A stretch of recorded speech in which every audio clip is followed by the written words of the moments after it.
Our next panel is entitled Empowering Green Finance. Is this the big chance for Fintechs? Now, the Fintech ecosystem has the human capital, the skills, and the innovations to help tackle global challenges related to sustainability. The big question becomes, what does all that really mean? Green fintech can be an essential enabler to Europe's transition to a low-carbon future, making green investments easier and cheaper. What's more, the data shows that sustainability is the top keyword when new VCs are making their investments in the marketplace. And also, the test for sustainable fintech will be, can they crack into the mainstream marketplace? The moderator for this session is Alex Gibb. He is the co-founder and partner of Catalista Ventures, a hybrid startup accelerator and private equity fund which focuses on startups that benefit people and the planet. Alex has been an investor for over a decade. He's a member of Lithuania's Angel Network and is also a board member and mentor at various NGOs in Lithuania, including UNICEF. He's also right here next to me. Alex, pleased to see you today, mate. Good to see you. Thanks for having me. Very nice. Pleasure to be here. All right, well, I'll let you take your session over. Thank you. Super. Thanks for the introduction. So yes, we're here and we've been talking about sustainable finance for many years now.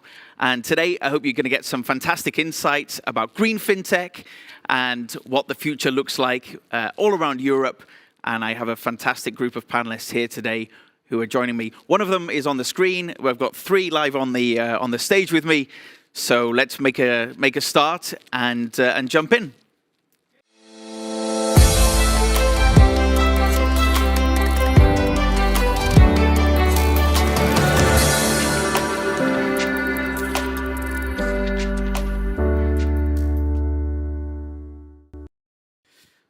So let's go first to Dominicus from Launchpad Capital and understand, how does sustainable fintech look from the investment world, from the VC perspective?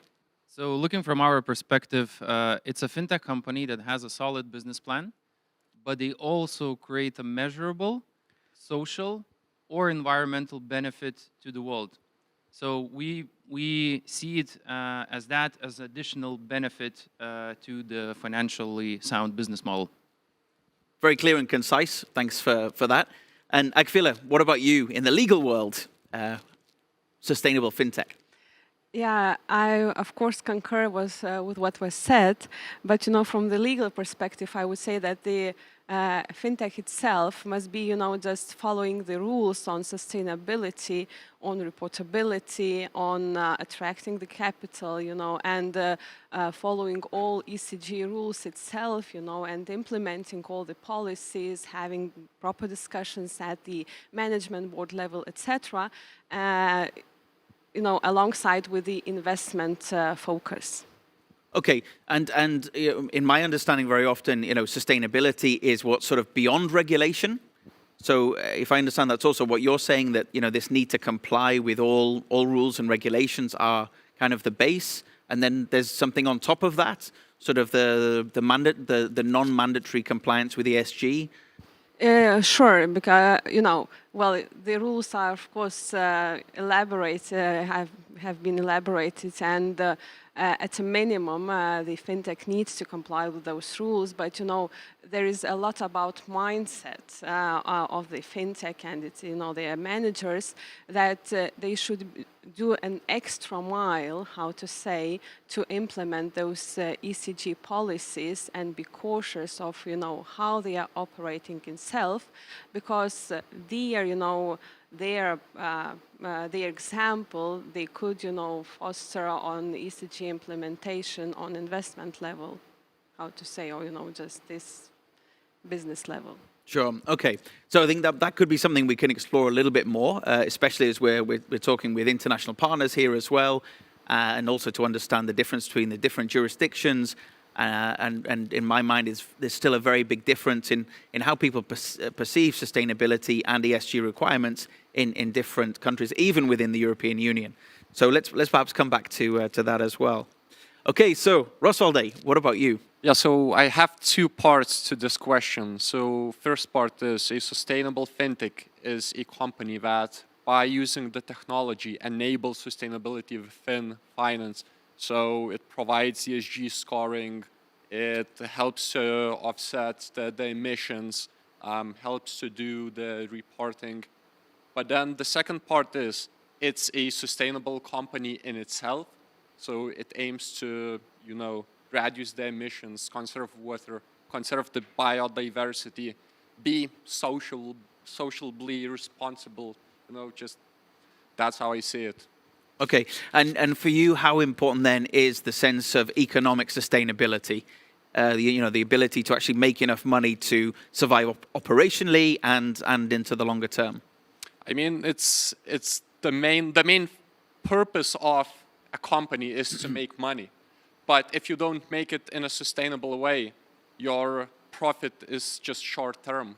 If it's sustainable, then it's long lived. Thus, it's more important.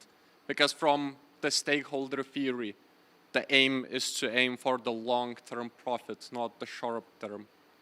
Okay, so I think we've got sort of a common understanding around the table, as it were, in terms of the economic sustainability, the social sustainability, and the environmental sustainability, all in one there. So maybe let's start off by taking an overview of the sector and trying to sort of set the scene. How do we all see fintech today, and sustainability is a word which has been around already quite a while. We see some sectors which are more developed, but in terms of the fintech sector itself, how much are we seeing in sustainability today? So Dominicus, maybe you can start with that. So, yeah, I've recently analyzed 60 companies working in sustainable finance in Europe, and there is a clear trend that majority of them are working in data field. So basically, they're helping the commercial banks, the corporates to become more sustainable by using open data and various sources of data that they can find in the market. There is a group of banking providers that are saying that they're green. There are investment platforms and others, but I think data is kind of the key sector in Europe, at least as of today. Super. And then I guess one question that springs to mind there is, are those data companies sustainable on their own, in the sense of the environmental impact that they're having? We all know that the data is consuming huge amounts of power. Are these data companies, are they thinking more about the sustainability of their clients as well as themselves, or only their clients? I think they're only thinking about their clients. They see themselves as technological enabler for green finance. And if they can move the billions of capital from the commercial banks into more sustainable field, I don't think they necessarily have to be that sustainable themselves. I mean, the impact that they're making at the client side is already quite massive. Super. Good understanding. And T, then, what about you? You mentioned financial institutions in your opening few words. Do you concur with what Dominica says? What's your view on that? Yeah, like he brought up some great points, of course. I mean, like I could speak from our example, we are certainly trying to reduce our own footprint, like as much as we can, but at the same time, it is also true that, like in order to enact as much change as we possibly can, and to have as much leverage over the overall system, we do have to do some behaviors that are not that green right now, right? Like I myself have been on a lot of flights lately, and like that's unfortunate. But we do try our best to sort of get the most leverage for our activities. So yeah, from that perspective, on the existing, financial institution, sort of the legacy side of things, which was your question. I mean, obviously, I think the more innovative and progressive ones basically see and have the hypothesis that sustainability is the new digital for them, and that this is the biggest seismic change to actually hit finance globally in like anyone's lifetime, and that that's accelerated by all of the market sort of draw there around ESG pressure around the actual share price and in the boardroom, the consumer pressure around sort of doing business with brands that are considered either green or brown, and that they do have a choice. And indeed, like impending regulatory structures like the EU green taxonomy and such that will actually force these, financial institutions to understand their exposures and then do something about them. So, basically, summary statement for that is, of course, our hypothesis is as well as, sustainability is the huge new vector for finance, and that these firms have to, they've got a dual mandate to get their own internal operations in shape, but also help, their existing clients and partners as well. Super. And T, could you just remind us where you are physically in the world today, and then maybe just a few comments on how you see the ecosystem from your perspective in that region? Yeah. So I'm based in Munich, even though I'm actually from the United States, and spent 9 years in London as well. So I've spent some time all over the place, right? Would love to join you in person next time. Thank you. And from our perspective, sort of locally here in Germany, there is a lot of activity on the startup side.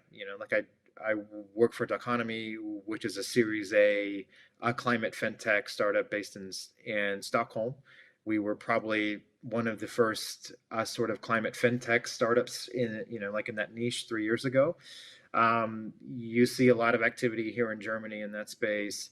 There's probably another 5 to 10 startups that have done great with their funding. Anything from the sort of neo-banking side to the supply chain, like analytics across scope 1 through 3, and indeed, some very innovative carbon accounting startup players as well, based in Berlin.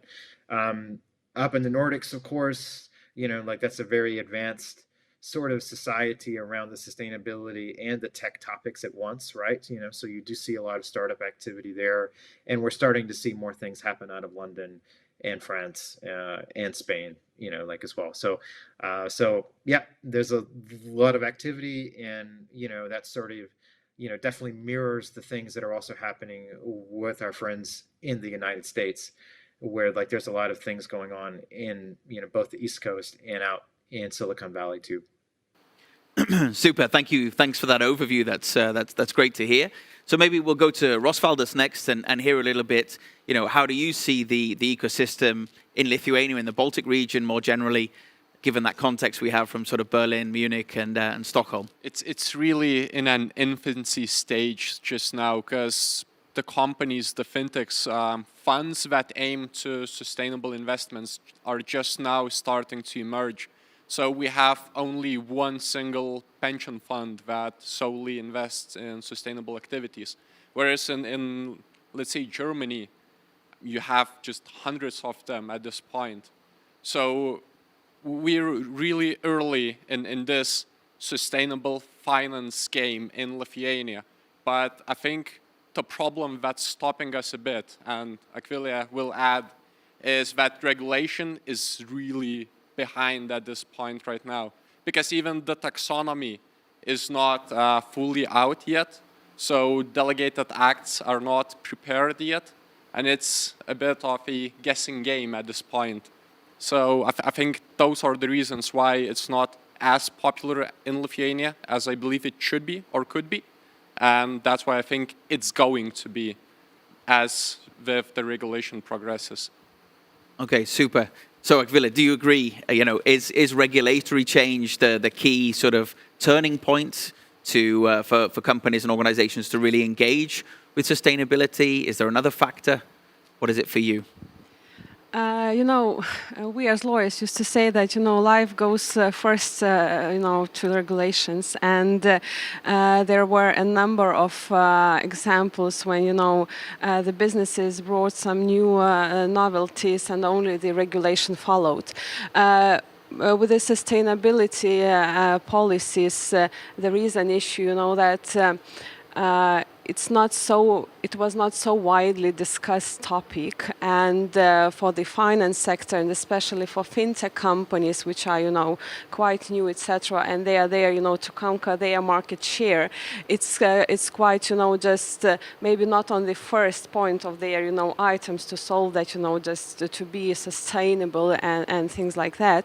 But I would say that again there are proper examples in the market that without regulation they understand the need for sustainability, and they are basically authoring the business ideas, and they are pioneering that. So yes, the regulation always just lags behind, but it's in all the spheres. It's very rarely that regulation comes first and only the business adapts. Yeah, and then if the regulation did come first, could that be could that force a major change? Sure, that could force, if the regulation is supported by proper enforcement, because, regulation without enforcement basically doesn't work. And I think those, EU initiatives and the actions done by the Lithuanian government, because there are also, just a number of actions planned to support the sustainability efforts, they will bring, the market, and they will force the market players to adapt to ECG, and I remember, when the Bank of Lithuania told to our prosperous prospect clients of Fintechs that were applying to receive licenses, how do you comply with ECG? They were firstly Googled, what is ECG? So, but, just the more we talk and the more, there are initiatives on the political level, of course, that would force the companies to think of that and how they are meeting that, not only on paper but in reality. Super. So, Rosvaldis, you're nodding your head. You're saying that public policy, whether at national or European level, and regulation is really a key factor. And I'm also curious then, what's then the role of fintechs in innovation, and how important they're playing in this. What's coming first, the horse or the cart? And I mean, the innovation is first, but the problem is when you don't have a proper regulatory environment, new companies and new businesses are afraid to introduce their new ideas because you have gray areas where you're not necessarily sure whether you're actually complying with it or you're not. So, and that's a huge gray area. Because even at this point, I talked with fund managers who would be willing to go into ESG investing, but they are not sure yet. Because according to them, the requirements to be considered environmentally sustainable are not clear enough yet at this point. Thanks. But the innovation always comes first. Or I would say the demand comes first, then you have innovation that aims to support or to feed that demand. Okay, so to summarize then, it's sort of, still very early stage in the sense of the ecosystem, and the sort of more institutional players are really waiting for this clarity on the rules and regulations before they go, deeper into the market. Oh yeah, I would say it's extremely early and the stage. Even if you think about just finance as well, investing as well, investing has been happening for thousands of years at this point. Sumerians used to make financial derivatives like 3,000 years ago, and you have only like 2 years with ESG investing. I mean, you have more technically, but you have regulations that are only like 2 years old, and proper sustainable funds or sustainable investing that's only 2 years old. So that's nothing. That's few centimeters from a mile. Thanks. Good analogy. Good analogy there as well. And what about in the private sector? How important is regulation? How much are you waiting for fintechs to innovate and take that step forward? So actually, it's an interesting point because we as investors, we see regulation as a risk as well. So if there is regulation already in the market, or the regulator is saying we're going to put some extra regulation in the ESG market, so we see it as additional risk to already a risky investment, right? So maybe one of the things why a lot of companies that I've mentioned in sustainable finance are working in data, because they're not going to be regulated. They're just helping the companies to make better decisions. So I think from my point, I agree. Regulation is good. You have to have clarity, but I wouldn't necessarily say that it's good for venture capital investments. Super. And T, what about you then? I mean, in your business, how much does regulation play a role? How much is it shaping you? Yeah. Maybe you could just give us some examples as well, please. Yeah, exactly. So it's not, like anything that is actually forcing a requirement, yes, yet for our customers to buy our services or anything, right? That's not the case. Most of the impending sort of calculations and measurements and aggregations and everything are more focused on the B2B sort of wholesale side of banking, right?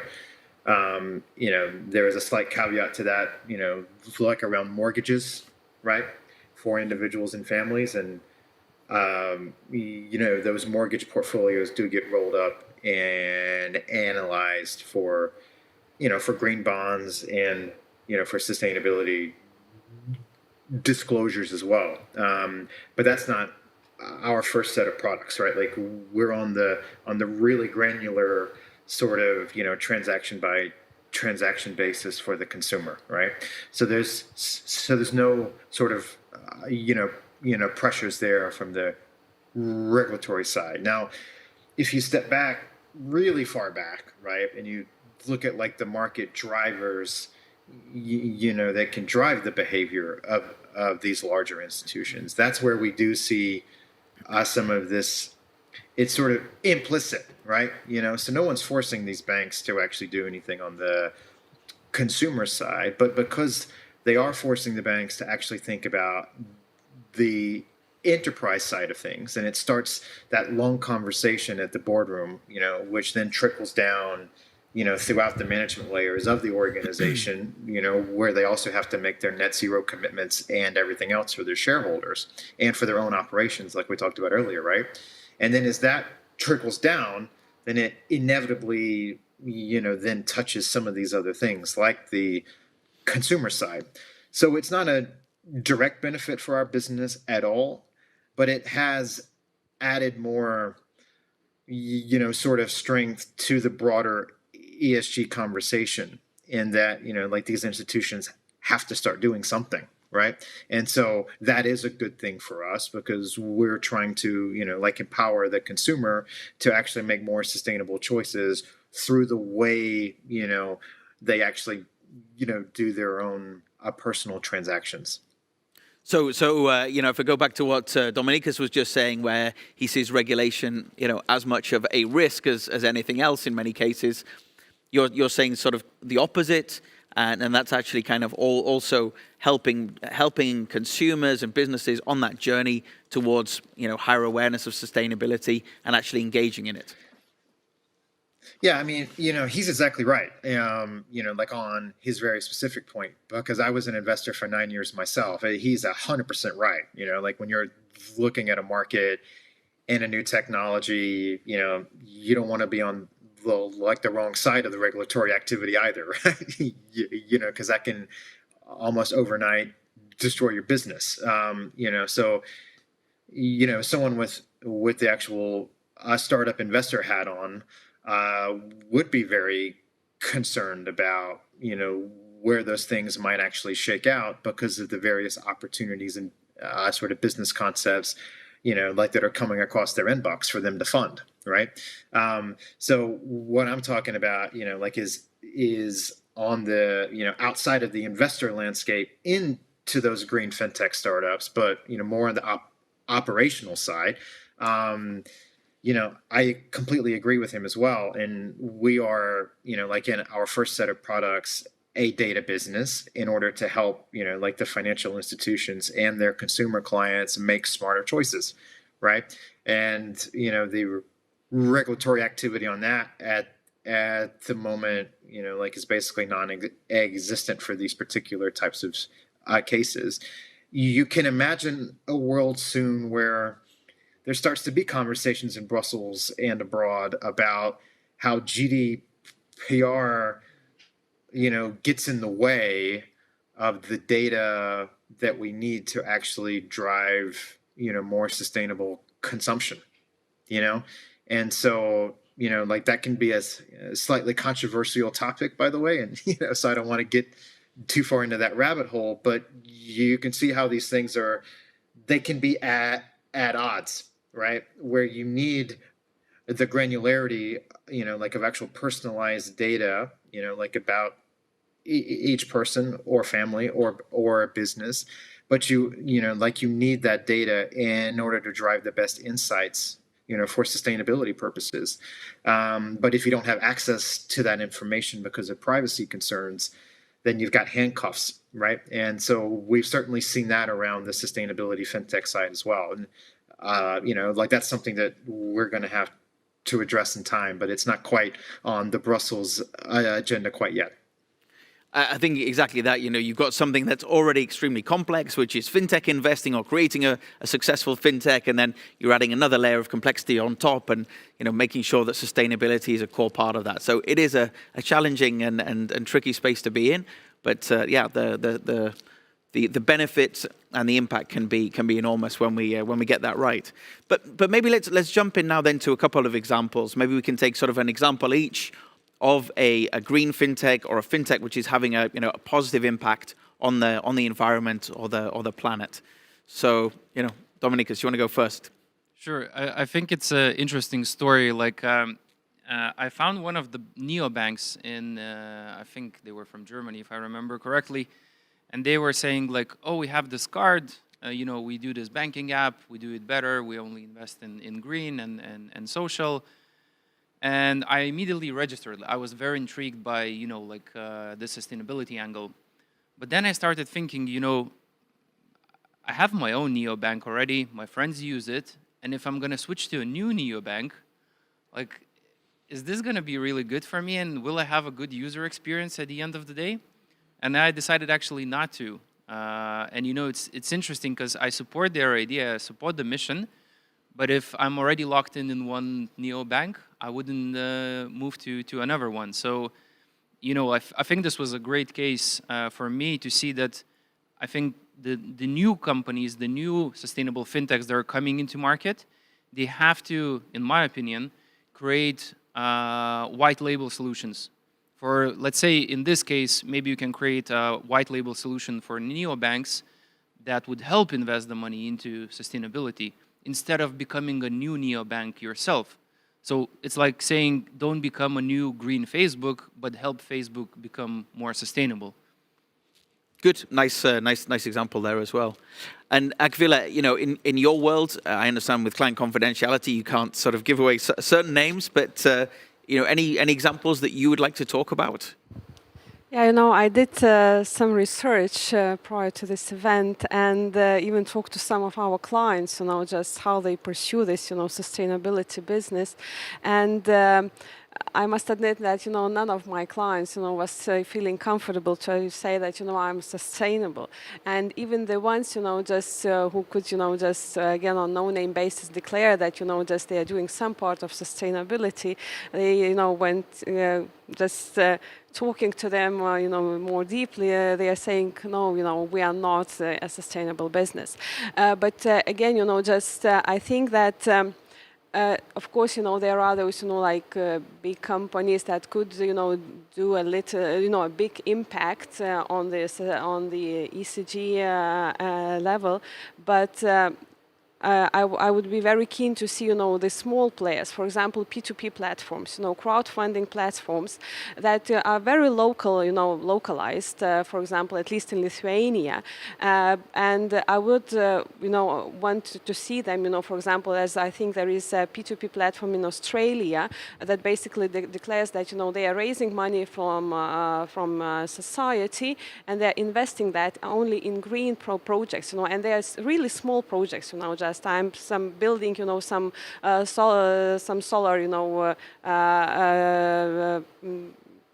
plant basically myself, or just basically very minor ones, but they are those minor things, they boil up into some bigger scale.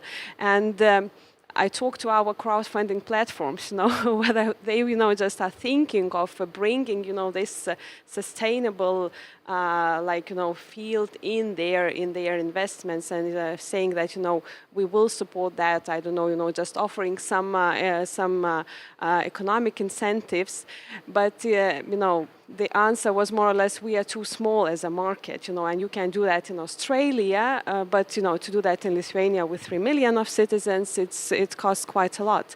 But I think the more are there of good examples and good success stories, maybe our local players will be willing to take this path as well. Super. I think a nice tip for the audience and a nice vision for the future to look into P2P and how you can enable the financing of green projects around the world as well. Super. Thank you. Rosvaldas, what about you? Yeah, I have two things to say. I have to add to Aquilia. Crowdlending is really important in this area right now, because many of the new companies that aim at sustainability, so let's say companies that aim to build solar panels, they often do not get loans from banks, but crowdlending is often the way to go to raise the financing and then to install the solar panels needed. But I'll give a different example. So in Europe, large companies need to have emission permits for the CO2 emissions and a few other ones. And those permits are tradable on the market. So few algorithmic funds came up with the idea just to trade those permits. So the price increased, I think it doubled in the last year or a year and a half. So what happened? Companies now have to either pollute less because it got really expensive, or they have to just innovate and make their their production more efficient in terms of emissions. So that's how I see it. I think it's a really good example of how fintech, whether intentionally or not, actually was really beneficial to environment. Super, super. And then I think if we then go back to sort of the financial system more broadly, I'd be curious to know, which area of the whole financial system would be most ripe for disruption by green fintechs. So, I mean, Akvila, you mentioned on the P2P, Rosvaldas, I think you said before on pension funds as well. There's a bigger opportunity there. I don't know, T, any thoughts from your side? What else is the next big area to be disrupted? No, it's great, right? I mean, it's sort of an adjacent point, right? I mean, like a group that I've seen out of Silicon Valley called Banyan Infrastructure, which is a green fintech firm that's doing a lot around trying, to basically speed up the process around project finance, right?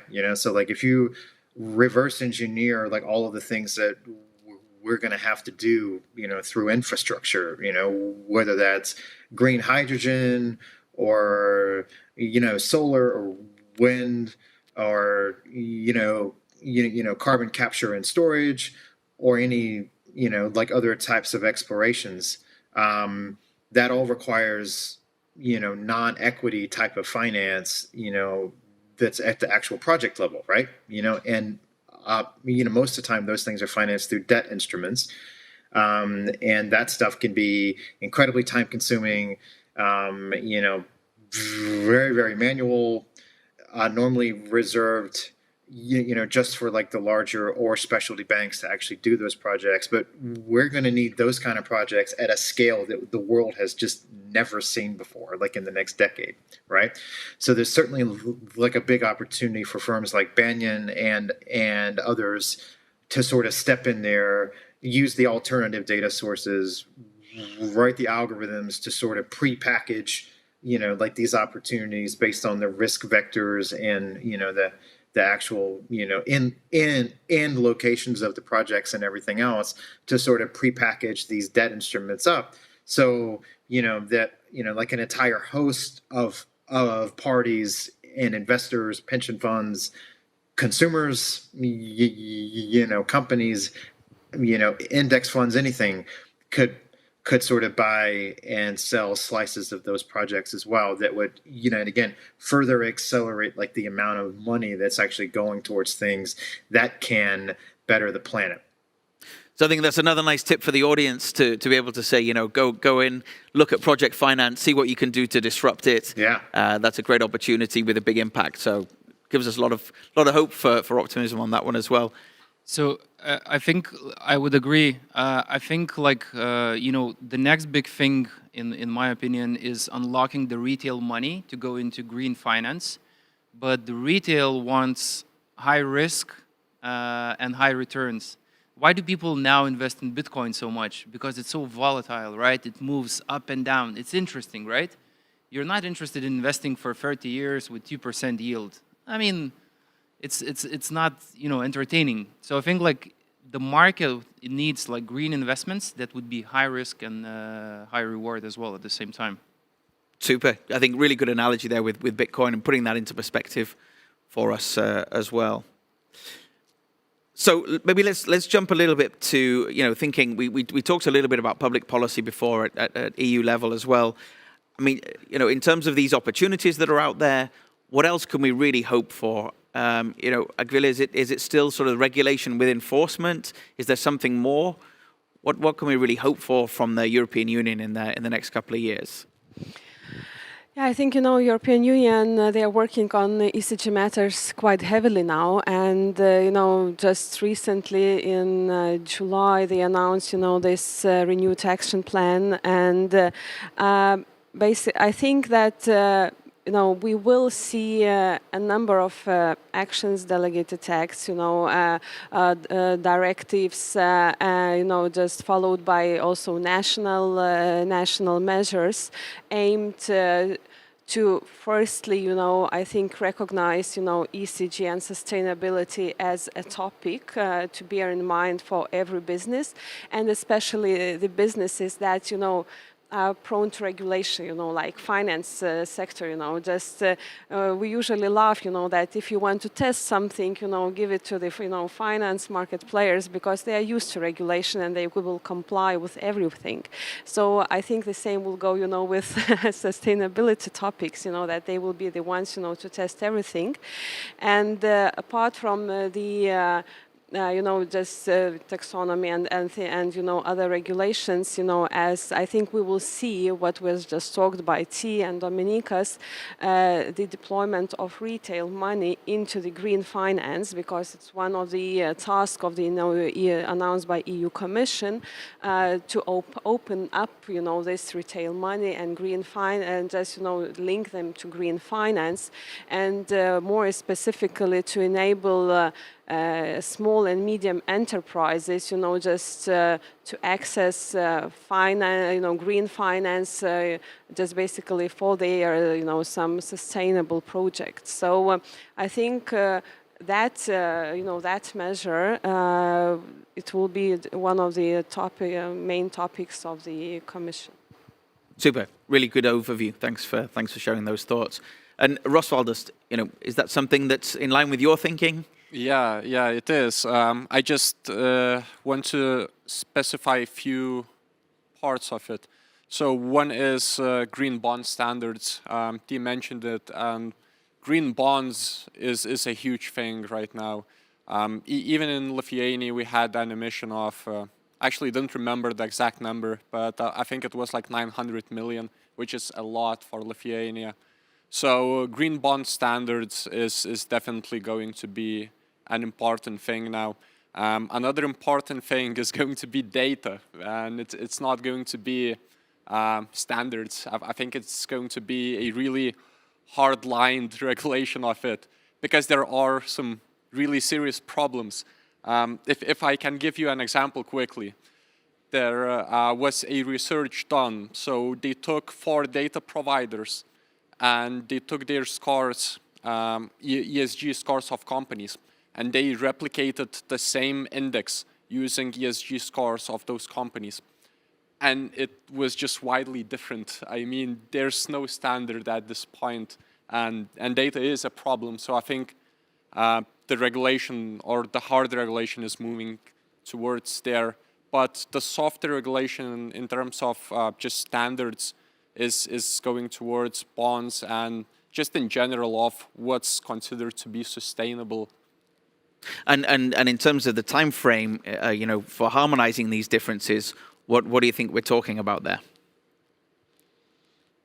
I mean, I think Aquilia could be more direct with this answer, but I think the time frame is. I think it's 3 or 4 years from now. Okay. It's something like that. I'm not 100% sure, but.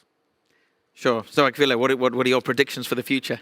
I think that we will see that within 5 years period. Although the EU Commission is as said, working quite heavily, but still it's a big, big institution, and it takes time, after they run all the consultations, etc., to draw up papers. But I think that, the next, 5 years is the time when we will see the most of the regulations passed and, data regulated, whatever you call it. And yeah, just for green bonds, etc., it's already there. Just I wouldn't say that it's quite a novelty, and maybe, there will be some more, measures like, sustainability-linked bonds, etc., which is not so common as green bonds now. So, but yeah, I think the timeline is 5 years, and to reach that goal of net zero emission by 2050. So let's hope that when we meet again here on stage in 5 years, both of these will there'll be a perfect match in the data scores so far. Great.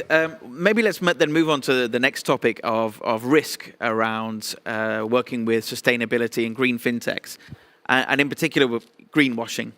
We've talked a lot how it's still in its very early stage in terms of the industry or the sector. There's I think still a lot of mistrust by consumers in the space. So what can we do to really minimize the chances of greenwashing and strive towards that really positive impact that I think we're all genuinely interested in? Who'd like to go first? So I would say we can see some similarities with audits, right? We trust the financials because they're audited. So I think we need to bring in third parties to audit the sustainability, reports or claims and things of that kind, and then these reports can be trusted, and that's how we can avoid greenwashing. And I think this is happening quite well in Europe and the United States, at least, where the third-party verifiers are helping us to see what is what actually in the market. Cool. Okay. So clear answer on that side. Yeah, I would like to add, that as a lawyer, firstly, I would like to see, a set of standard which is very understandable, user-friendly, basically to meet, because, I have clients calling, just and asking, please explain, the taxonomy regulation, because we really fail to understand what's written there, and that's a problem with, there's all those measurable factors, because they are so vaguely drafted, and it takes really big efforts to follow them. So I would say that firstly we would need, just to start with very simple, clear rules how to measure whether a business, a fintech, is sustainable or not, and then we can deploy, external auditors or consultants to say whether you are meeting them. And I guess that also comes to the language of the rules, not just the rules themselves, but really that language. Yes. And that's especially with fintech, where we've got lots of dynamic young people who are not used to complex legal terms. So great, good insights there. Thank you.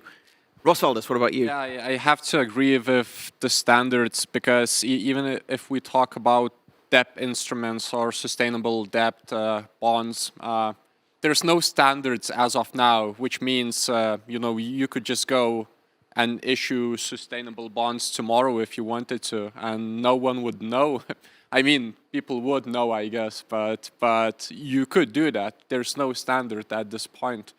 But I think it's just a classical, pears versus lemons problem, where the main way to solve it is just to have as much easily available public information as possible. So just a really, really simple example. If you have a lot of, just horrible reviews of an employer, you would assume that socially something's wrong with that employer. Nonetheless, it says it's super cool, and good. But if you have all those terrible reviews, you would just automatically assume something's wrong. So I think public information is the main key to differentiate between something that's actually sustainable and just a lemon. Super. So public information there as well. Something more? Yeah, Gunnar? and I was also thinking, that from regulation point of view, just we have those, eco-label products, etc. So, for fintechs, the regulators could think of some, not a simple license, but, like sustainable license to promote, sustainability on basically, that you can label yourself proudly that you are a sustainable business. But that's, of course, for politicians to think of. But this is a really good example. A few months back, I remember meeting an entrepreneur who was showing me a new box that he'd created, and on the box it said, recycled, recyclable, sustainable product. And I said, oh, really? Is it how did you come up with this? And he said, no, it's just cheaper to pay the fine when you get caught. So, I was totally mind blown with this one. So I think there's a really big risk in this area. Sorry, can I tell you another example? Please do. So I'll actually name the company as well.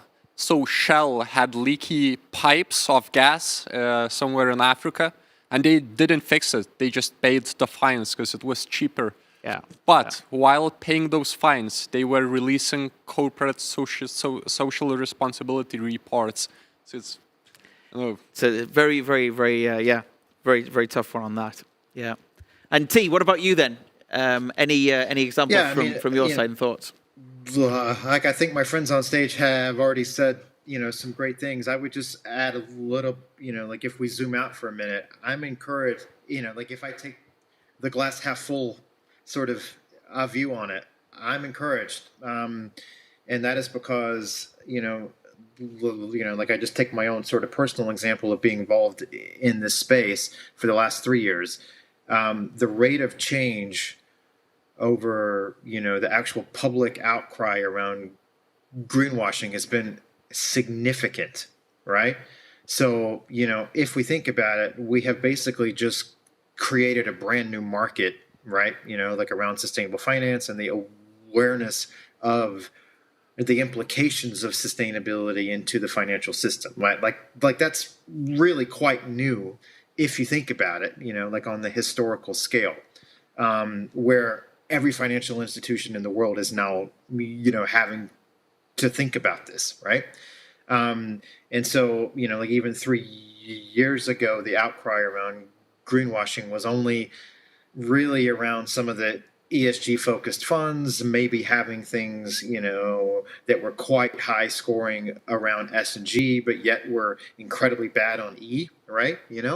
And now you actually see it. There's a lot more activism involved around, greenwashing, and there's a lot more noise around, trying to hold those organizations more accountable. At the same time, us fintech entrepreneurs, and investors, and like a part of the value chain, like some of my friends on stage, of course, through some of the services firms and everything else, we're trying to build the infrastructure, to actually have the data layers, to have, like the publicly available information, to have the standards, to have these things there, so that it is a lot harder to hide, right?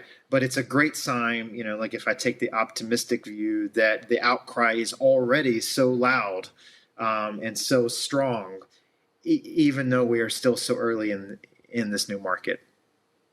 I think all of you have said in one way or another, it's this element of transparency, right? So where's this coming in? Where is this light being shone? Whether it's in with Shell in Africa, whether it's with regulation and so on. Yeah, it's really got to be this next wave of transparency, and of course the internet is a great enabler in terms of bringing information around greenwashing around these companies. So let's hope we can be positive in this context. And let's think then. I mean, we've covered a wide range of issues. I think you've all given some really good examples. This has been great. We've taken the concept of green fintech from different angles. Are there any trends that we haven't covered or touched today? Any other trends that you can think of that we'd like to bring to mind? T, anything else from your world?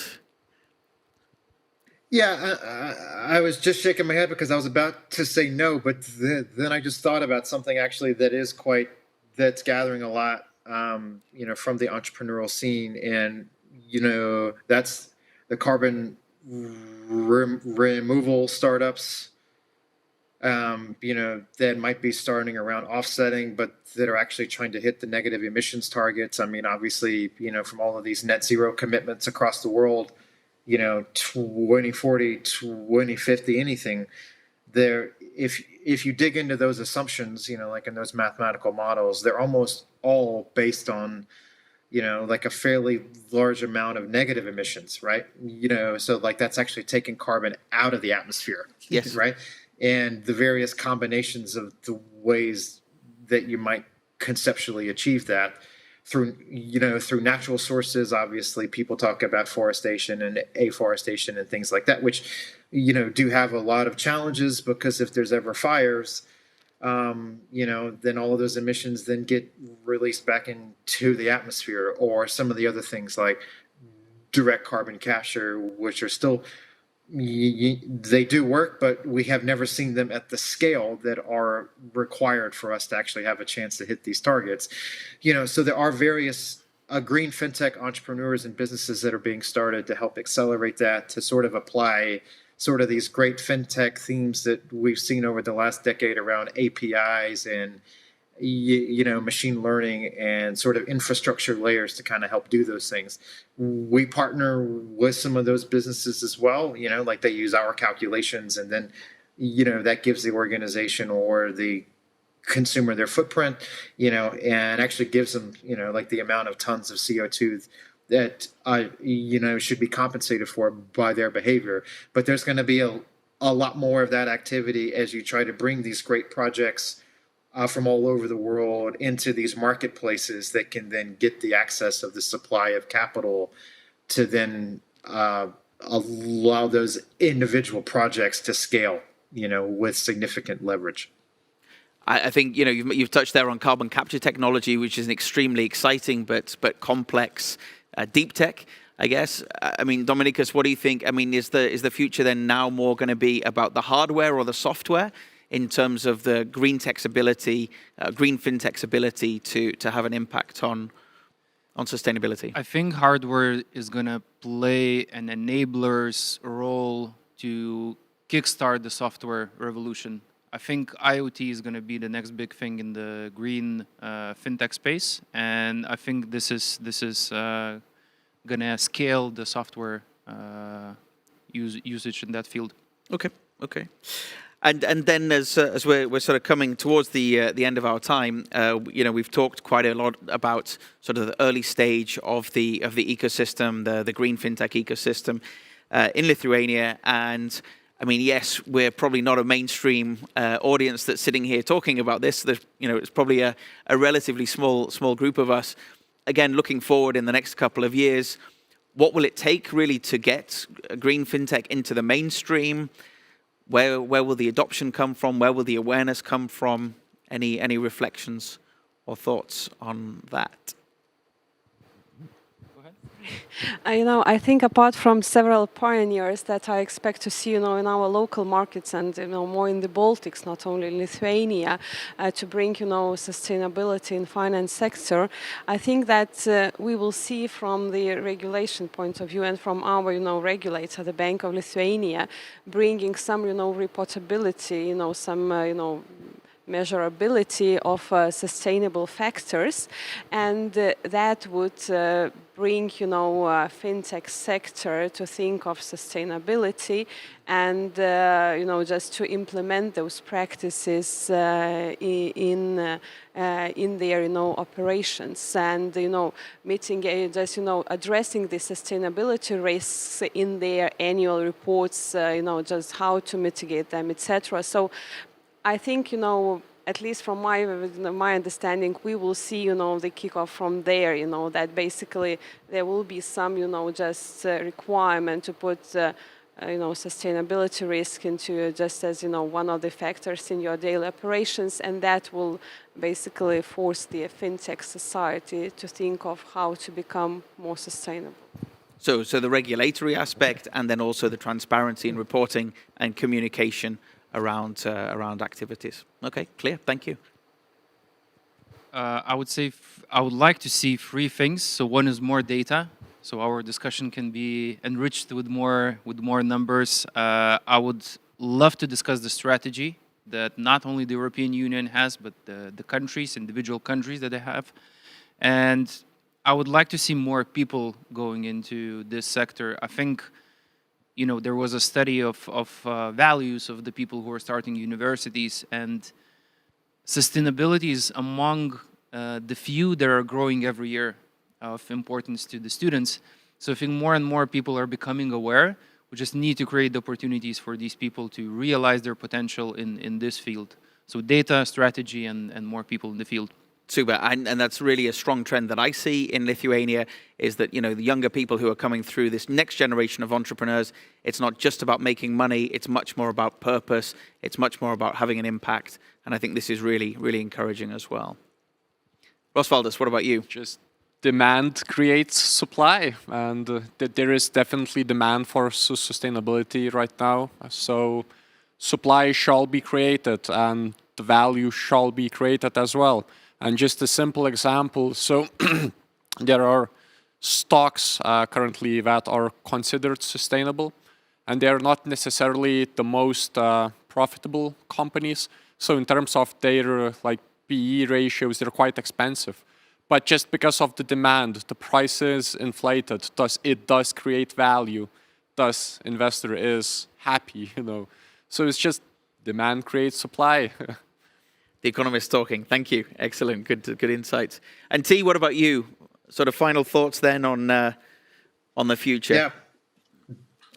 No, that's great, and it's related to everything that we just said. Is this we've got to get all of these, more sustainable products and services in the hands, of those folks who actually need to use them, right? So that they can see, that the true deltas here aren't as big as you might think. There was a BCG study out, I think, 6 months ago or something, that the actual delta in the behavior was only 4% between society's ability to actually hit the net zero commitments, to hit the Paris Accord, and then what we're doing right now, right? That if you really get into the supply chains, and did the cost benefit analysis of, some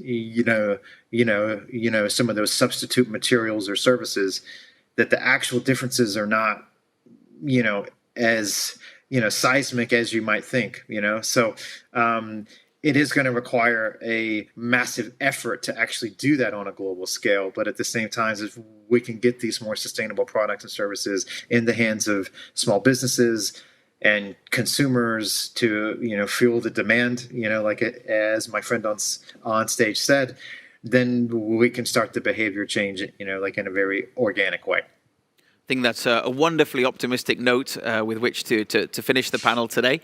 So thank you. Dominykas Stankevičius from Launchpad Capital, thank you for joining us. Akvile Vosaite from Cobalt Legal, thank you.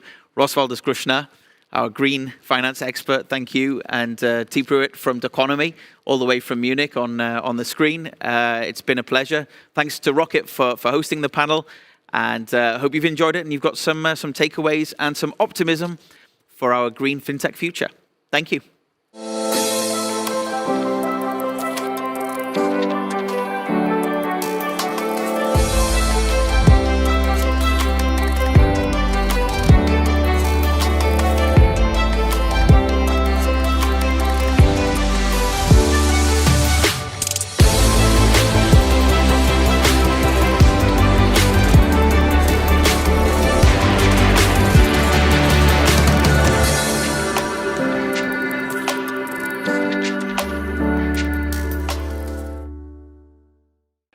Okay, thank you very much, Alex, for moderating that really interesting session on green tech in fintech. Now, everyone these days, I mean, I'm sure on every VC list, every startup list, oh, it's green. Oh, we're very green. We know how to do this sort of stuff. Do you think there is more or less, I don't know, green potential in fintech than any other industry? I'm not sure about any other industry, but in general, we've been given a lot of optimism today by the panelists. We've been given some fantastic insights into the trends that are happening, the sectors that are hot, opportunities to scout and explore if you're a fintech or a new entrepreneur ready to start. So, yeah, I think overall it's lots of opportunity there, and we've got a bright future. I mean, is fintech tied to green? Does it, if I'm thinking about a startup in green tech or something, does it have to be green, or is it just for some reason there's a natural synergy with this emerging market that we may as well make it sustainable at the same time? I mean, naturally, I want it to be green. I think it's definitely not a given, and I think really a lot of what we're seeing today is around the footprint of fintechs is growing, and it's something we need to address. So I think, in order to hit longer term targets, we really need to take this on. So again, I'm positive that we'll do it. And then I think we also heard at the start of the session that it's not just about being green or sustainable for the sake of it, but it's also really solving problems and finding solutions for consumers and businesses that are working with technology. Okay.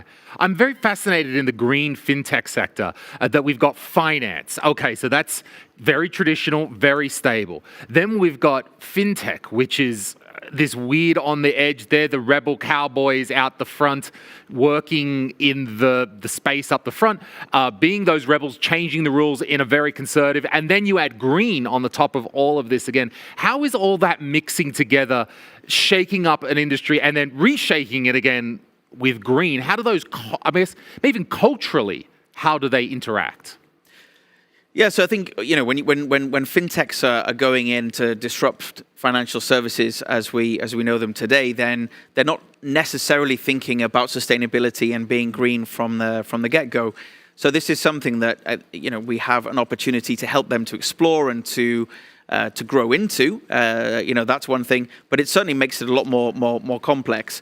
So, in the panel, I think we heard a lot about the shape of the scope of regulation, of communication, of transparency, all of these factors all coming in. So it's, really, it's been a good discussion. It's interesting. The Cowboys are going to have to bring it in just a bit, just enough, not too much. We want to keep that spirit in there. Keep the innovation spirit alive. There's always going to be, the regulator is always going to be knocking on the door whenever we're talking about anything financial. Sure, but we also heard today that there was this sense of fintechs as the enablers. So fintechs are enabling the ones who are being regulated, and very often if they're already regulated, they know how to deal with that regulation, play by those rules, and then have a positive impact from there. Okay. Is there a feeling that as much as, and I keep harping on that we've got the adventurers, the cowboys, the pioneers, the startup ones, that because it's fintech, there's some idea as well, like, we wouldn't mind a little bit of regulation because a little bit of government oversight, not too bad in these things. Maybe not too much. Let's, easy on their government. I think the key issue there is really around clarity of rules, around the language of rules, and really making sure that the fintechs and the entrepreneurs that are working in this space have clear and understandable guidelines that they can work with. So this is what I would say is the real most important issue there. All right, very good. All right, Alex, thank you very much for leading our panel today. It's been very informative. Thanks for having us. Thank you. Cheers. Cheers, mate.